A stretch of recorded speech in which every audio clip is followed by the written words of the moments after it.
Hey, it's Greg Otten here with MaritimeGardening.com, and I was just out here harvesting some food in my garden. Spent the better part of an hour out here. I got this, I got these potatoes, I got these beans, got these big monster beets. You know, and it got me thinking, you know, I'm in a good lather here. You know, it's almost like a workout. I'm not out of breath, but I've definitely worked up a sweat. I'm a bit of a mess. And it's just a beautiful morning out here in the garden. I got the birds, I got the bees, the toads, and the snakes are all over the place. And it got me thinking to something people say often when I tell them, oh, I've got a nice big garden. They say, oh, it's a nice hobby. And I gotta say, it's not a hobby. I think one of the side effects of keeping a large garden is that it has many of the positive benefits that hobbies have. You know, it brings you pleasure, and it's a way to pass the time, and it gets your mind off of stressful things. So, I mean, it has a side effect of having some hobby-like benefits. But it's not like stamp collecting or dog collecting or scrapbooking or collecting baseball cards. It's an economic activity. It's probably the oldest economic activity there ever was, right?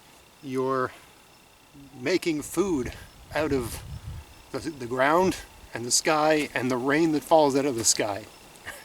That's not a hobby. I'm sorry. What hobby can you engage in that results in, you know, after an hour you've got 10 pounds of potatoes, about 3 meals worth of beans, about a gallon's worth of beets, and you know, just to give you a sense of the size of this bowl, right? This bowl is 16 inches across, that much greens, right? And I haven't even put a dent in this garden. I could come out and spend another hour and get this much again, right? I mean, I'm out here about an hour a day this time of year doing this. It's not a hobby. It's an economic activity. It's the best way I can put it. The same as going to work. When you go to work, you make money. I mean, why are you there? Unless you really love your job, why are you there? You need money for food, shelter, you know, fuel, right? Those, I guess, some entertainment. But you're procuring the resources you need to live, and that's all you're doing out here as well, right? You're procuring the resources you need to live. You're making food out of nothing, right? You invest a bit of your time, you spend some money on seeds, but if you're doing it using permaculture, it's just not work the way people tend to define work. I can tell you that I have not watered this garden since early July.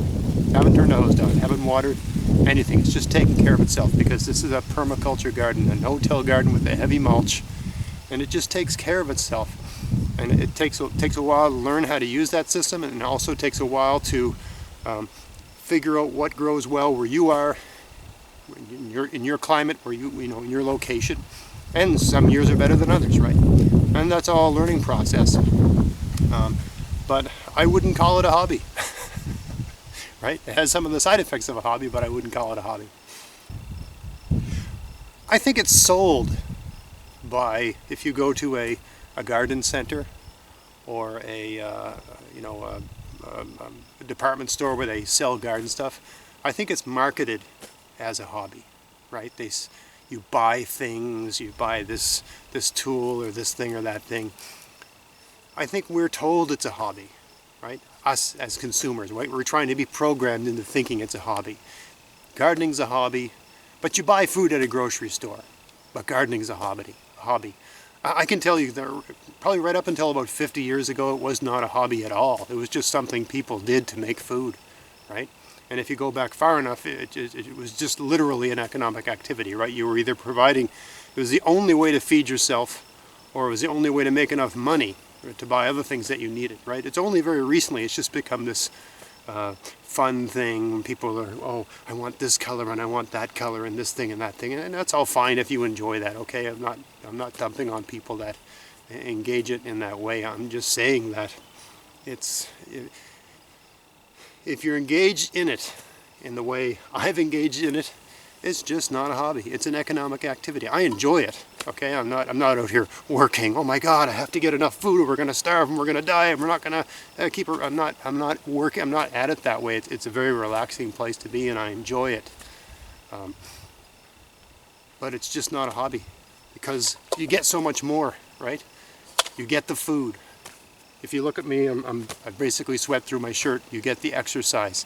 You're not going to look like Dwayne Johnson or Sylvester Stallone, or I'm using old references. I don't know who the young muscular guys are now. But anyway, you're not going to be totally ripped from doing it, but it'll keep you in relatively good shape because there's light exercise to be done all the time, right? And there's nothing that has to be done on any given one day, so it's not stressful in that sense, but there are things you have to do, so it sort of keeps you engaged, keeps you outside. You're out in the sun. You can hear the crickets out here. I can hear birds out here.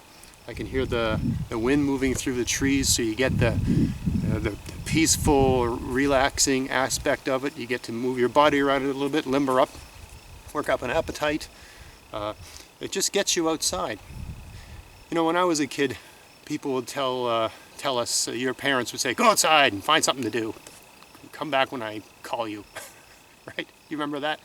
I don't see a lot of kids doing that nowadays, but for me, keeping a garden is a way to get the benefits of that sort of regular practice as an adult, right? It's so easy for us to get stuck in front of our laptop, in front of our TV, or so on, or using these little tiny things, right? Facebooking each other and messaging each other, and going online and watching stupid TV shows and stuff like that. You know, I watch TV and I do all those things, but it's so easy to get trapped in that and only be doing that. And if you have a garden outside, it sort of forces you to get up, put on some shoes, go outside and do something, right? Just the way you were told when you were a kid. And you really can't come back in until you've done something, right? I'm going to fill a bowl. I'm going to do this. I want to eat this for lunch. This has to be picked. That has to be done, right? So it really does drag you outside and get you outside to get that sun and the exercise and so on. Also, unlike a hobby, especially as the summer wears on, it drives your diet. You've got all this food coming out of the ground. You got to eat it, right? For lunch today, I'm going to have beans. I'm going to have potatoes. Probably going to have some of these greens, and some garlic, and I got all this stuff I got to use up, right? So now I got to eat it. You've grown it, now you have to eat it. So it drives your diet. It forces you, if I can use that word. It doesn't force it. It motivates you, right? It motivates you to eat healthier. If you believe that vegetables are healthy, right? It motivates you to eat healthier.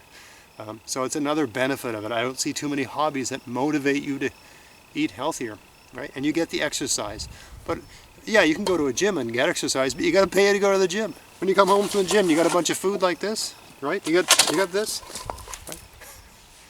Now you're probably on a treadmill, standing in front of a television, watching, fake news, right? Basically, literally paying money to go nowhere and watch someone lie to you on a television for an hour and then driving home burning gas. How is that any use to you, intellectually, physically, or otherwise? And I'm speaking to people that have lawns, have access to land. Okay, I used to live in an urban area, and when I lived in an urban area, I went to the gym almost every day because I didn't want to fall apart. And I didn't really have much other choice. I walked everywhere and I went to the gym sometimes. But ever since I've owned my own land, I don't go to the gym at all. I just come outside and find something to do, just like you were told when you were a kid. It's such a healthy way to spend your time. And you get the food and all those other benefits. Anyway, I think I've rambled on enough. I think I've made my point. If you hear someone at your work or whatever saying, oh, that's nice, a hobby, correct them. It's not a hobby. It's more than that. It's the fact that it's hobby-like is just a side effect of it. It's much more than a hobby, and it's much more beneficial than that. All right, so I hope that gave you some food for thought. This is normally the sort of thing I talk about on my podcast. We talk more about the ideas around gardening, why it's a good thing to do, and different techniques and strategies. But every once I was out here doing other things today, and that came to mind, and I just was thinking of it, was turning over in my head as I was picking all this stuff, and I said, you know what, this is on my mind right now, I'm going to make a video right now. So I hope that gave you some food for thought, and if it did, please like, share, subscribe, and all that good stuff. Check out my podcast, maritimegardening.com, and until next time, get out there, get at it, have fun in your garden. Thanks for watching.